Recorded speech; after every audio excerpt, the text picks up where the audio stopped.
are you doing? Let me go! Don't make me hate you! Let go! The gate of front prison creaked open. Everyone assumed that Maia, abandoned by the Morgan family for 4 years, would beg for their forgiveness in tears. But she only shot a cold glance at her adoptive mother Sandra, who was rushing toward her, and said indifferently, "You have the wrong person. Mrs. Morgan, I am not your daughter." 4 years ago, Maia had been the beloved daughter of the Morgan family, but everything changed when their real daughter Rosanna returned. Rosanna stole a precious jewel from Radiant Jewelry and framed Maia for it. The home she had lived in for 17 years did not hesitate to believe Rosanna. They sent her to prison with their own hands, erased her Morgan surname, and claimed she was just a foundling from the Watson family. 4 years behind bars left, permanent scar on her arm, and an even deeper wound in her heart. Now that she was released, the Morgans had the nerve to come pick her up. Sandra wept for the reporters. "Maia, I raised you for over a decade. I never treated you as an outsider." Maia sneered, cutting through the act with every word. "Where was this daughter? Talk 4 years ago, when you framed me and threw me into prison. You signed the papers to disown me and labeled me a Watson. Now you're playing the loving mother." The crowd erupted. Reporters swarmed forward. Sandra froze. Gerard, the Morgan family's eldest son, suddenly stepped forward and roared, "You're lying. The jewelry was found in your bag. We came all this way, in the heat, to pick you up, and this is how you repay us." It was he who had pushed Maia to the ground to protect Rosanna, leaving her with that scar. Rosanna put on her pitiful act beside him, clinging to Gerard's arm and tearing up. "Maia, I never wanted to take your place. Please don't hate me." Maia's heart turned to ice as she watched their performance. Gerard continued shouting, "You stole Rosanna's life for 17 years. You deserved prison. Apologize, or we'll send you back." Afraid the scandal would spiral out of control, Sandra quickly smoothed things over. "Maia just needs time to adjust. Admit your mistake, and you're still a Morgan." Maia let out a mocking laugh, staring at her with contempt. "Mrs. Morgan, didn't you already sign the papers to disown me? Now you want me back. What exactly are you after?"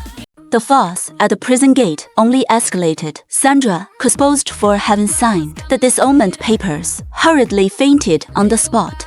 Gerard flew into a rage, cursing Maia for ruining the family reputation. Rosanna wiped away fake tears, lying that Sandra had worked herself to extortion over Maia. Maia merely said coldly, "The Maia you knew was buried by your own hands 4 years ago, then left without looking back." Once the Morgans got into their car, their masks instantly slipped. Sandra snapped awake, sneering viciously. "Maia is penniless and has a criminal record. She's nothing without us. When she's cornered, we'll have plenty of ways to deal with her." Gerard echoed her, having long forgotten any past affection. But they had no idea Maia already had a way out. 4 years ago, when she was on the verge of death in prison, she was saved by Zoe, the leader of the female inmates. She promised to complete a mission after her release to marry Chris Cooper, the illegitimate son of the Cooper family. This man, dismissed by the outside world as a useless outcast, was to be her husband. In the afternoon, outside the municipal building, as Maia waited for their restoration, a Rolls-Royce slowly stopped in the shadows. Chris stepped out, tall, imposing, and exuding nobility. He was nothing like the idol good, for nothing portrayed in rumors. Maia stared at him, stunned. They quickly finished registering and received their marriage license. Maia stated directly, "This is only a deal. Once the mission is done, I'll divorce you and won't cling on." Chris did not respond. He first asked about Zoe's condition, then held out a black card. Maia quickly refused, unwilling to owe any favors. But Chris held her hand and teased, "We're legally married now. It's only right for you to use my money. Or are you just afraid to acknowledge me?" His words made Maia's cheeks flush. She had no choice but take the black card. She refused Chris' offer of a ride and turned toward the Morgan house to retrieve the last thing her grandmother had left her, a bracelet. Watching Maia's retreating figure, Chris traced the marriage license with his finger, a meaningful smile tugging at his lips. Divorce. He never planned on it. He had been waiting 4 years for this marriage. Only minutes earlier, Maia had chosen the quietest hour. of the afternoon to return to the Morgan residence, not to beg for mercy, but to retrieve the last gift her grandmother had left her, a bracelet. As soon as she stepped inside, the old housekeeper, Trisha, informed her anxiously that ever since Maia was sent to prison, Rosanna had thrown away all her belongings. Her old bedroom had even been turned into a storage room. At that moment, Maia trembled all over, rage surging through her. That bracelet was the only warmth she had ever known. Here's the Morgan house, the last memento of her grandmother Vicky. Rosanna would not even spare her this, and it was clear Richard and Sandra had allowed it. Before she could process the shock, Jared stepped out, with Sandra and Rosanna wearing a disgustingly smug smile. He put on a tough act at prison this morning, but now you here sneaking back to beg us. Jared sneered down at her, apologized publicly, and maybe we'll take pity on you and let you stay.